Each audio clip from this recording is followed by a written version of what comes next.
You ever notice how some games don't sell and the developers act like they have no idea why? They just stand in the wreckage and point fingers at the sky, anywhere but at themselves. Some excuses are funny, some are sad. Come with me. And some are genuinely unhinged. Today, we are counting down 10 games that have no idea why they didn't sell. Let's get started.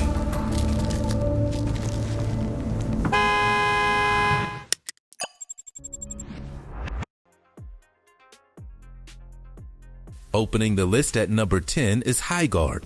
It's a recent story, and frankly, it's a textbook example of a studio pointing fingers in the completely wrong direction.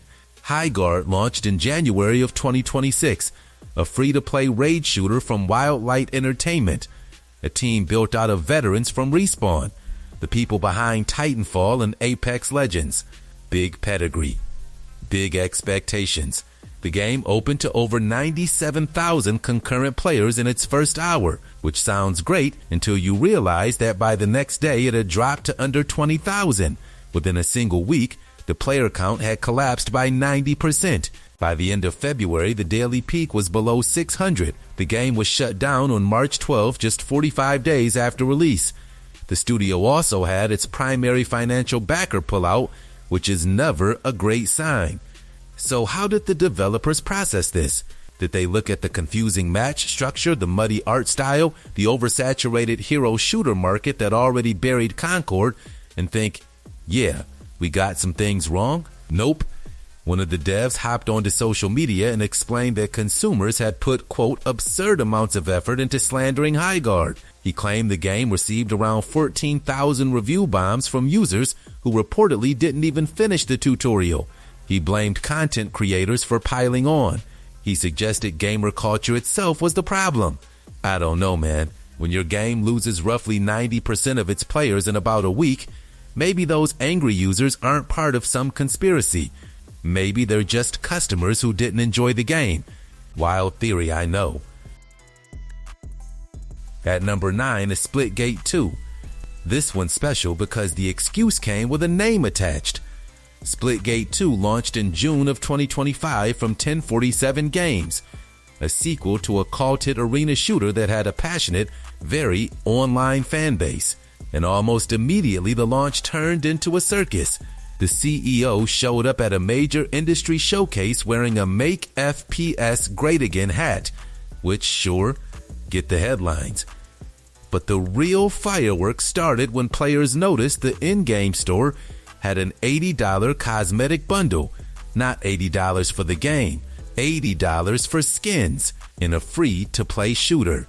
The backlash was immediate, and instead of just saying, hey, we messed up, we'll fix the prices, the CEO posted a video where he straight up named a former employee on camera. He said the former head of monetization, who, quote, happened to come from Call of Duty, was very aggressive on pricing. And is our former head of monetization, who happened to come from Call of Duty, and was the reason the $80 bundle existed at all. He made sure to mention this person was already gone from the company. Just a CEO calling out a single ex-employee by name for a pricing decision that the CEO himself signed off on. He later said he didn't mean for it to come off as shifting blame, which is hilarious because that is literally the only way it could come off. The studio then had layoffs within weeks. Both co-founders had to suspend their salaries to keep the lights on, and the game eventually had to drop the $80 bundle to $40 anyway. So all that drama for nothing. And at number 8 is Afro Samurai 2. We are going back a little bit for this one, but trust me, the excuse is timeless. Afro Samurai 2 came out in September of 2015, and it was an absolute disaster. The reviews were brutal. Critics said the gameplay was broken. They said it was technically a mess. They said it was just not a working video game. The combat was clunky, the enemy AI was barely functional, and entire sections felt like they shipped without testing. The game was so bad that the publisher actually pulled it from sale and offered refunds, which almost never happens. It is widely considered one of the worst games of that entire year, and that is saying something for 2015. So what did the publisher say when asked why this happened? The general manager at Versus Evil, the studio publishing the game, gave one of the most baffling quotes you will ever hear about a video game.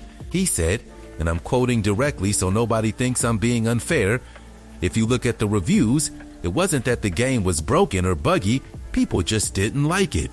The top review on Metacritic literally calls the gameplay broken and the game technically abysmal. Those are not vibes-based complaints. Those are specific structural problems with the product. But sure, people just didn't like it.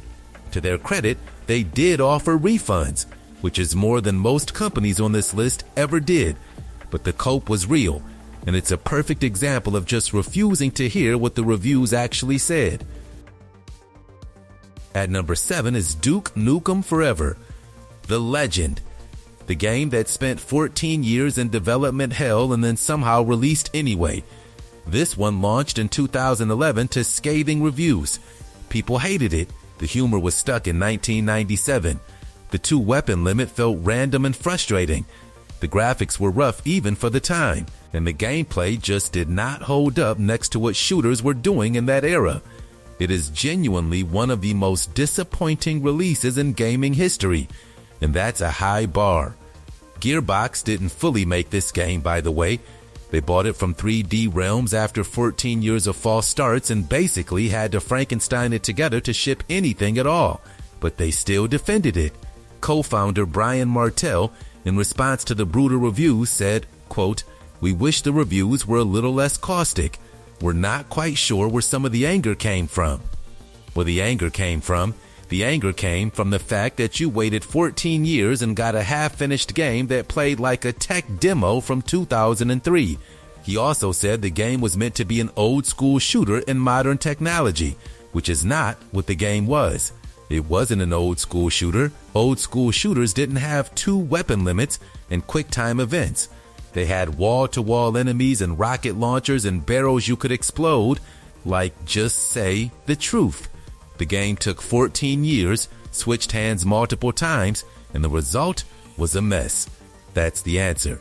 No mystery to where the anger came from. The anger came from the buyers.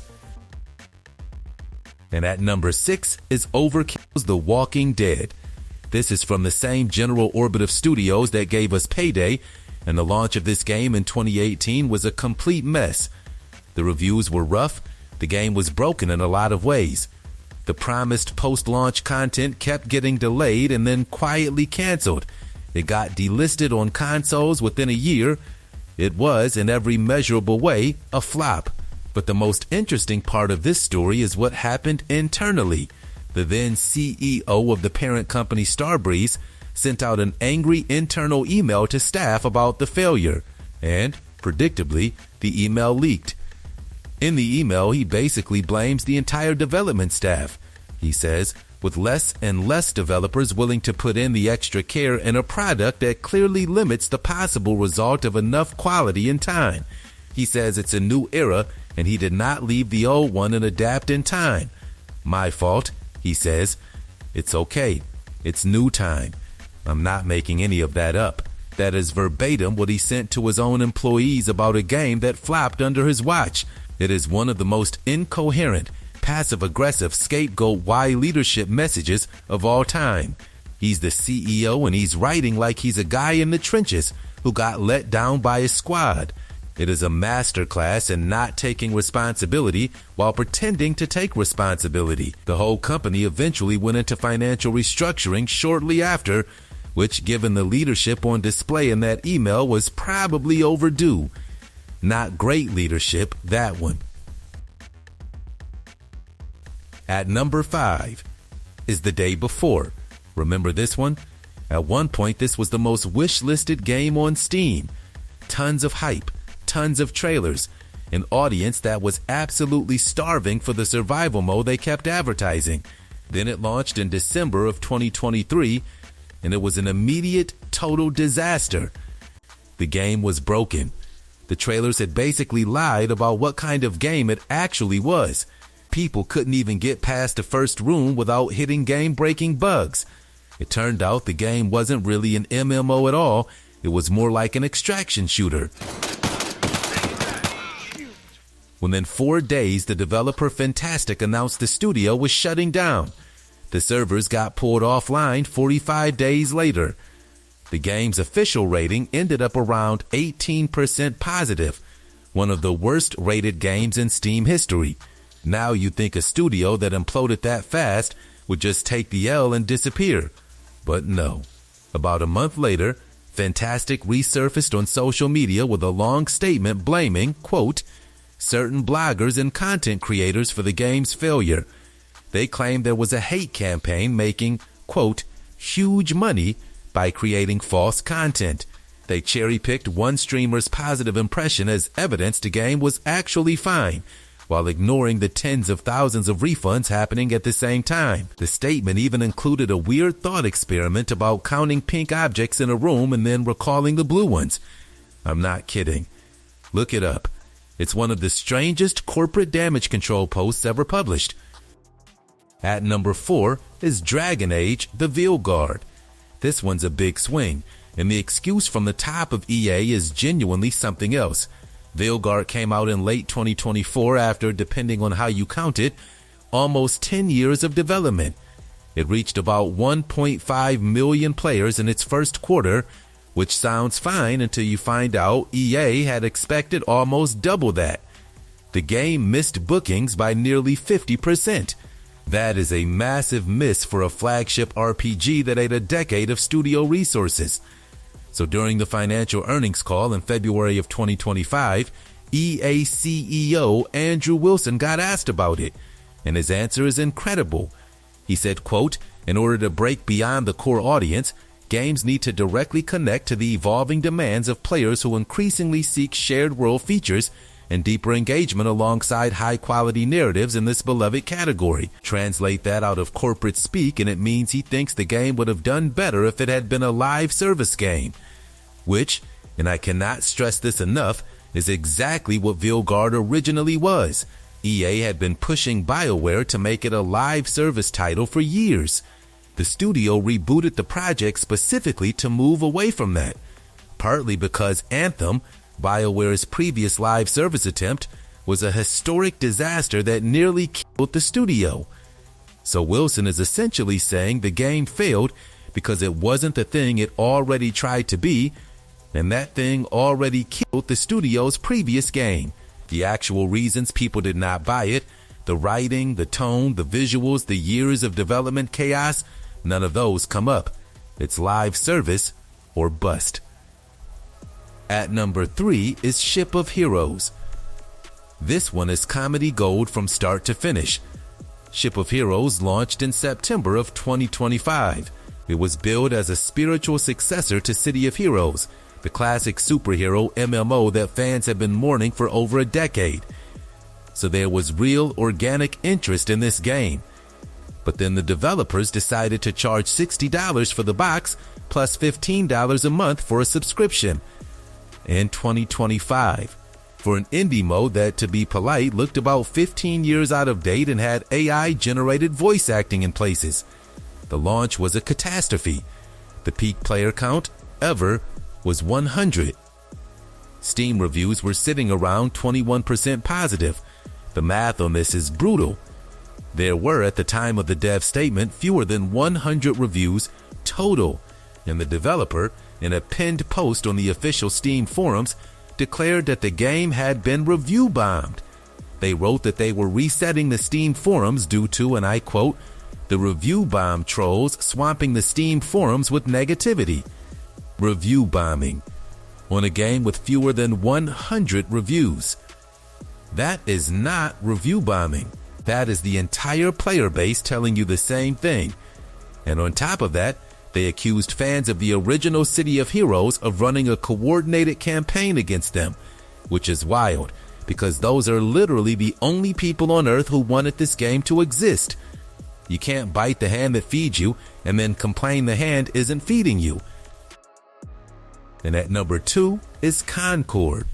Oh, Concord. Sony spent 8 years and somewhere between $200 and $400 million, depending on which report you believe, making this 5v5 hero shooter. It launched on August 23rd, 2024. By Sony's own numbers, it sold around 25,000 copies in its first week. The peak concurrent player count on Steam was 697. 697 for a game that cost more than most Hollywood blockbusters. On September 3rd, just 11 days after launch, Sony announced the game would be pulled from sale on September 6th. Full refunds for everyone. By the end of October, the developer Firewalk Studios was permanently closed. Hundreds of jobs gone. So how did Sony explain this? On a later business segment presentation, the head of PlayStation Studios said the game, quote, entered into a hyper-competitive segment of the market. It was insufficiently differentiated to be able to resonate with players. Insufficiently differentiated. The game was so insufficiently differentiated that one of the wealthiest entertainment companies on earth spent 8 years and several Hollywood movies worth of money before noticing. 8 years. Nobody in that building in nearly a decade of development sat back and went, hey, Overwatch already exists, and so does Apex Legends, and so does Valorant, and so does basically every other hero shooter on the planet. 8 years of meetings and budget reviews and milestones, and the entire leadership team only realized the market was crowded after the game shipped. The cope here is corporate speak code for, we had no idea what we were doing, but in fancier words, wild. And finally, at number 1, it's Mind's Eyes. There is just no competition for this spot. This one has it all.